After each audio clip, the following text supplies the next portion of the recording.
Vers 3 heures du matin, 2 explosions ont été entendues sur le site pétrochimique de Lion-d'El-Bazel. 2 cuves ont ensuite pris feu. L'une contenait 11 000 m3 d'essence, l'autre 42 000 m3 de naphta, un liquide issu de la distillation du pétrole.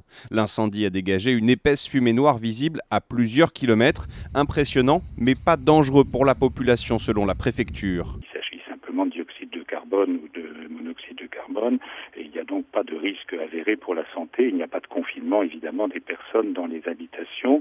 Il n'y a d'ailleurs pas de retombée de ce panache de fumée qui est assez haut dans le ciel et qui s'évacue en hauteur. Certains habitants de ce site particulièrement riche en industrie chimique ont pourtant du mal à le croire. Bon, l'essence, d'accord, mais le deuxième bac qui brûle en ce moment, c'est des produits chimiques. Donc là, c'est un peu plus inquiétant. Un barrage préventif a été mis en place pour éviter que des produits toxiques ne se déversent dans l'étang de Berre.